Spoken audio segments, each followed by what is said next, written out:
রংপুরের পীরগঞ্জে শহীদ আবু সাঈদের বাড়িতে গেছেন জাতীয় নাগরিক পার্টি এনসিপি নেতারা। এরই মধ্যে আবু সাঈদের কবর জিয়ারত করেছেন তারা। এই বিষয়ে আরও তথ্য নিয়ে যোগ দিচ্ছেন সহকর্মী মাজেদ মাসুদ। মাসুদ, এনসিপি নেতাদের কর্মসূচি জানাবেন। প্রিয়া, সকাল ঠিক 10:15টায় আবু সাঈদের কবর জিয়ারত করার জন্য আমরা দেখেছি এখানে এনসিপির যারা নেতাকর্মী রয়েছেন তারা এসেছেন এবং কিছুক্ষণ আগে কবর জিয়ারত শেষ করে তারা তার পারিবারিক খোঁজ খবর নিয়েছেন। এই মুহূর্তে একটি আসলে প্রেস ব্রিফিং এর আয়োজন চলছে। আমরা দেখছি যে যারা এখানে এনসিপির নেতৃবৃন্দ রয়েছেন তারা এসেছেন। এখানে রয়েছেন নাহিদ ইসলাম, রয়েছেন আক্তার হোসেন, হামদান মাসুদ, সাজ্জিদ আলম সহ এনসিপির নেতৃবৃন্দ। আমরা সরাসরি তাদের প্রেস ব্রিফিং এ যেতে চাই, তারা প্রস্তুতি নিচ্ছে।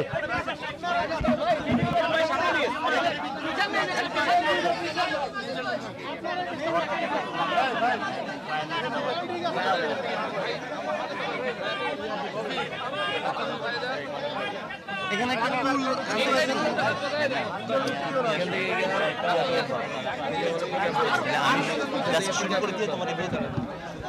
প্রিয়া, আসলে এখন পর্যন্ত এই প্রস্তুতিটাই চলছে। আমরা জানি কিছুক্ষণ আগে তারা যখন আসলে পারিবারিক খোঁজ খবর নিচ্ছিলেন তখন কিন্তু আবু সাঈদের যে বাবা আছেন মকবুল হোসেন, সেই মকবুল হোসেনকে তার সন্তানের যে দুঃখের ব্যাপার নিয়ে, তার সন্তান অকালে ঝরে গেছে সেই ব্যাপার নিয়ে তারা সমবেদনা জানান। একই সাথে তাদের আকাঙ্ক্ষার কথাও শোনেন। আক্তার হোসেন কথা শুরু করবেন কিছুক্ষণের মধ্যে, এনসিপি সদস্য সচিব। আমরা সরাসরি তার কথা শুনতে চাই। প্রিয়া, দেশবাসী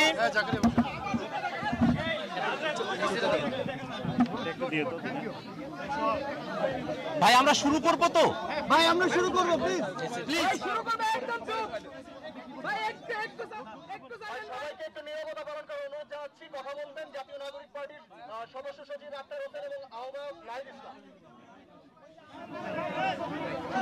সম্মানিত দেশবাসী এবং প্রিয় সাংবাদিক বন্ধুগণ, জাতীয় নাগরিক পার্টি এনসিপির পক্ষ থেকে আপনাদের সকলকে শুভেচ্ছা জানাই। বিচার, সংস্কার এবং নতুন সংবিধানের দাবিতে দেশ গড়তে জুলাই পদযাত্রার আনুষ্ঠানিক সূচনা। জুলাইয়ের প্রথম শহীদ বীর যোদ্ধা শহীদ আবু সাঈদের কবর জিয়ারতের মধ্য দিয়ে রংপুরের পীরগঞ্জ হতে আমরা শুরু করছি। আপনারা সকলে জানেন, হাজারো মানুষের জীবনের বিনিময়ে, হাজার হাজার মানুষের রক্তের বিনিময়ে, হাজার মানুষের ত্যাগের বিনিময়ে যে নতুন বাংলাদেশ আমরা পেয়েছি, সেই নতুন বাংলাদেশকে গড়তে অবশ্যই পুরনো কাঠামো ভেঙে নতুন বন্দোবস্তের জন্য মৌলিক সংস্কার বাস্তবায়ন করতে হবে। যারা গণহত্যা সংগঠিত করেছে, বাংলাদেশের উপরে মানবতা বিরোধী অপরাধ চাপিয়ে দিয়েছে, তাদেরকে বিচারের আওতায় নিয়ে আসতে হবে। একই সাথে বাংলাদেশের পুরনো যে সংবিধান, এই মুজিববাদী সংবিধান ফেলে দিয়ে নতুন এক সংবিধান প্রণয়ন করতে গণপরিষদ নির্বাচনের আয়োজন করতে হবে। এই সব কিছুর মধ্য দিয়ে এক নতুন বাংলাদেশ পুনর্গঠিত হবে। নতুন সেই বাংলাদেশ গড়তে সারা দেশব্যাপী গোটা জুলাই মাস সহ আমরা জাতীয় নাগরিক পার্টি এনসিপির পক্ষ থেকে জুলাই পদযাত্রা শুরু করেছি। আপনারা সকলে জানেন, শহীদ আবু সাঈদ গত বছর 16 জুলাই রংপুরে বেগম রোকেয়া বিশ্ববিদ্যালয়ের সামনে রাস্তায় নিরস্ত্র একজন ছাত্র যৌক্তিক দাবিতে যখন তার কণ্ঠ উঁচু করেছিল, সেই সময়কার স্বৈরাচারী ফ্যাসিবাদী আওয়ামী পান্ডা পুলিশের নির্দেশে তাদের গুলিতে আবু সাঈদকে শহীদ হতে হয়। আবু সাঈদের সমাধির পাশে এসে আমরা দাঁড়িয়েছি, আমরা কবর জিয়ারত করেছি। আবু সাঈদের সমাধি এমন এক জায়গা যেখান থেকে আমরা বাংলাদেশ গঠন করবার শক্তি পাই। আবু সাঈদের কবর এমন এক জায়গা যেখানে আমাদের শোকের সমাপ্তি ঘটে। আবু সাঈদের কবর এমন এক জায়গা যেখানে আমরা দোহের শক্তি পাই। আবু সাঈদের কবর এমন এক জায়গা যেখান থেকে গোটা বাংলাদেশকে আমরা বিনির্মাণ করার সুযোগ পাই, শক্তি পাই। সে আবু সাঈদের কবরের পাশে এসে আমরা দাঁড়িয়েছি। আবু সাঈদের কবরের পাশে থেকে তার কবরের মাটি ছুঁয়ে আমরা আজকে শপথ করছি, যতদিন পর্যন্ত না নতুন বন্দোবস্তের ভিত্তিতে, মৌলিক সংস্কারের ভিত্তিতে নতুন বাংলাদেশ গঠিত হবে, বৈষম্য বিরোধী বাংলাদেশ গঠিত হবে, বাংলাদেশে সামাজিক ন্যায় বিচার, সাম্য এবং মানবিক মর্যাদা পুনঃপ্রতিষ্ঠিত হবে, ততক্ষণ পর্যন্ত ছাত্র জনতার নেতৃত্বে জাতীয় নাগরিক পার্টি এনসিপির এই সংগ্রাম অব্যাহত থাকবে। সুপ্রিয় উপস্থিতি, আমরা আমাদের বক্তব্য দীর্ঘায়িত করব না। এই পর্যায়ে আপনাদের সামনে বক্তব্য উপস্থাপন করবেন জাতীয় নাগরিক পার্টি এনসিপির সম্মানিত আহ্বায়ক, এক দফার ঘোষক জনাব নাহিদ ইসলাম। আবু সাইদ মুগ্ধ, শেষ হয়নি যুদ্ধ। আবু সাইদ মুগ্ধ, আবু সাইদ মুগ্ধ, শেষ হয়নি যুদ্ধ।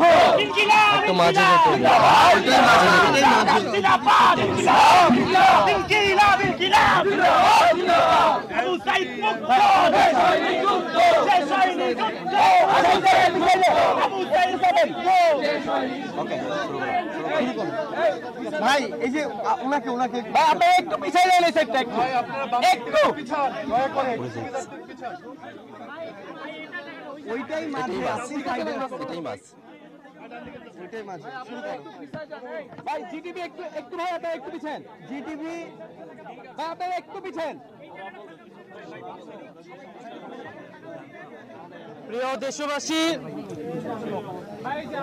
ভাই সাইলেন্ট প্লিজ। প্রিয় সাংবাদিক ভাই বোনেরা, আজকে 1 জুলাই গণ অভ্যুত্থানের 1 বছর পূর্তি শুরু হচ্ছে আজ। ঠিক 1 বছর আগে এই 1 জুলাই আমরা বৈষম্য বিরোধী ছাত্র আন্দোলনের ব্যানারে আমরা একটি গণতান্ত্রিক আন্দোলন শুরু করেছিলাম, যে আন্দোলনে আবু সাইদ সহ শরিক হয়েছিল হাজারো লক্ষ তরুণ ছাত্র জনতা। কিন্তু আমরা দেখেছি সেই কোটা সংস্কার আন্দোলন থেকে বৈষম্যবিরোধী ছাত্র আন্দোলনের ব্যানারে এই আন্দোলন গণবিস্ফোরণের রূপ নেয়, গণ অভ্যুত্থানের রূপ নেয় এবং স্বৈরাচারী ফ্যাসিবাদী সরকারের পতন ঘটায়। এবং এই পতন ঘটাতে ক্রিয়ানকের ভূমিকা পালন করেছিল আবু সাইদের মৃত্যু। 16 জুলাই শহীদ আবু সাইদ মৃত্যুর ঘটনা যখন আমরা শুনতে পেয়েছিলাম শহীদ মিনার থেকে, এবং পুরো বাংলাদেশ তখন শোকে দ্রোহে কেঁপে উঠেছিল। এবং 16 জুলাইয়ের পর থেকে এই আন্দোলন অন্য দিকে মোড় নেয়।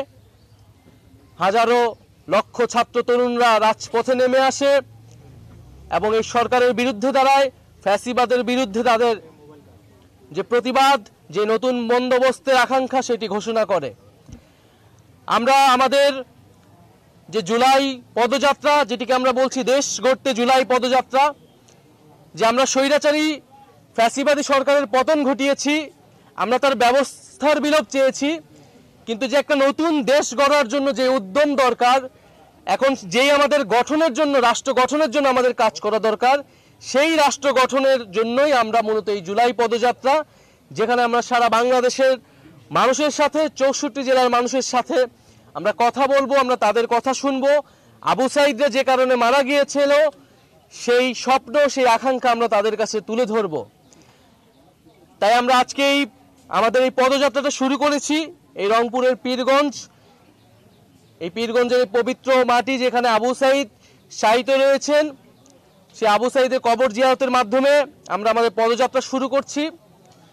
আবু সাইদ যেভাবে পুলিশের বুলেটের সামনে বুক চিতিয়ে দাঁড়িয়েছিল, সেটাই জুলাই গণ অভ্যুত্থানে আমাদের অনুপ্রেরণা ছিল। এবং আবু সাইদের মতো অন্য সকল শহীদেরা আমাদের যে লড়াই, ফ্যাসিবাদী ব্যবস্থা বিলোপের বিরুদ্ধে আমাদের যে লড়াই, সেই লড়াইয়ের অনুপ্রেরণা। যুগ যুগ ধরে বাংলাদেশের মানুষ আবু সাইদ, ওয়াসিম মুগ্ধ সহ সকল শহীদদের এবং আহত যোদ্ধাদের শ্রদ্ধার সাথে স্মরণ করবে। আজকের দিনে আমি জাতীয় নাগরিক পার্টির পক্ষ থেকে এবং গণ অভ্যুত্থানে অংশগ্রহণকারী সকল ছাত্র জনতার পক্ষ থেকে আবু সাইদ সহ সকল শহীদদের, আহতদের স্মরণ করছি। এবং আমাদের যেই দাবি ছিল যে বিচার, সংস্কার এবং নতুন সংবিধান, সেই 3টি দাবি আমি আজকে আবু সাইদের কবর থেকে পুনর্ব্যক্ত করছি। যে একটি নতুন বাংলাদেশ গড়তে হলে আমাদের অবশ্যই বিচার, সংস্কার এবং গণপরিষদ নির্বাচনের মাধ্যমে নতুন সংবিধানের দিকে যেতে হবে। এবং যে জুলাই ঘোষণাপত্র এবং জুলাই সনদ নিয়ে টালবাহানা শুরু হয়েছে, আমরা স্পষ্টভাবে আমরা হুঁশিয়ারি দিতে চাই, যদি আপনারা মনে করে থাকেন, যদি সরকার বা অন্য কেউ মনে করে থাকে যে এই যে হাজারো লক্ষ মানুষ যারা রাজপথে নেমে এসেছিল তারা ঘরে ফিরে গিয়েছে, তাহলে আপনারা ভুল ভাবছেন। আমরা আবু সাঈদের কবর থেকে ঘোষণা করছি, আমরা বাংলার প্রতিটি পথে প্রান্তরে যাব, আমরা বাংলার ছাত্র জনতা, তরুণ, শ্রমিকদেরকে আবারও রাজপথে নেমে আসতে আহ্বান জানাবো। এবং আমরা ৩রা আগস্ট ঢাকায় আসছি, বাংলাদেশের জনগণকে, ছাত্রদেরকে, শ্রমিকদের সাথে নিয়ে আমরা ঢাকায় ঢুকবো এবং আমাদের যে জুলাই ঘোষণাপত্র এবং জুলাই সনদ সেটি আমরা আদায় করে ছাড়বো ইনশাআল্লাহ।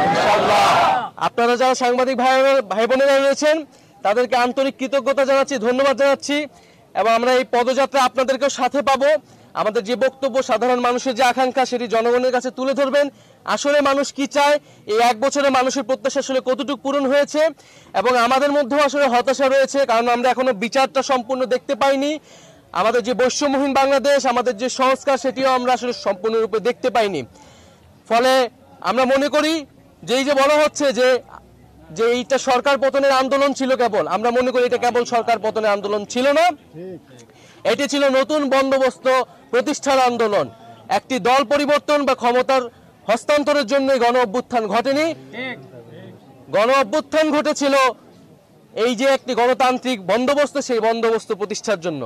আজকে 1 জুলাই আনুষ্ঠানিকভাবে আমরা আমাদের কর্মসূচি শুরু করছি এবং এই 1 জুলাই এই গণ অভ্যুত্থানে যারা অংশগ্রহণ করেছিল, আমি আবারও সেই সকল ছাত্র, পাবলিক বিশ্ববিদ্যালয়, প্রাইভেট বিশ্ববিদ্যালয়, মাদ্রাসা, স্কুল, কলেজ সহ সকল ধরনের ছাত্র তরুণ যারা নেমে এসেছিল, যে সকল নারী শিক্ষার্থীরা এবং নারীরা এই গণ অভ্যুত্থানে শক্তি জুগিয়েছিল তাদেরকে স্মরণ করছি, আলেম সমাজকে স্মরণ করছি এবং শ্রমিক শ্রেণীকে স্মরণ করছি এবং পেশাজীবী সহ সাংস্কৃতিক কর্মী যারা এই আন্দোলনে এসেছিলেন এবং প্রবাসী ভাই বোনেরা যারা বিদেশে থেকে এই আন্দোলনে আমাদেরকে সাহস ও শক্তি জুগিয়েছেন, এই সকল বাংলাদেশিকে আমরা স্মরণ করছি, তাদের প্রতিবাদকে আমরা নিজেদের বুকে ধারণ করছি এবং যে ঐক্যের জায়গা, যে অনুপ্রেরণার জায়গাগুলো জুলাই গণ অভ্যুত্থানের মধ্যে তৈরি হয়েছিল, আমরা তাদেরকে সেই গণ অভ্যুত্থানকে ধারণ করি।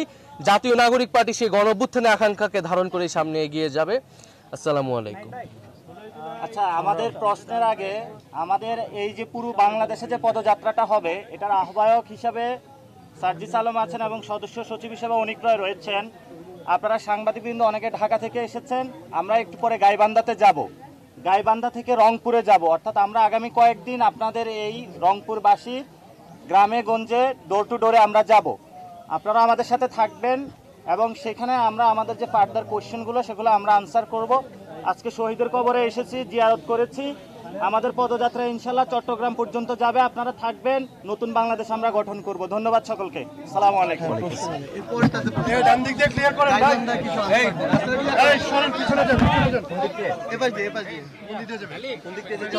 পিকআপে উঠবে তো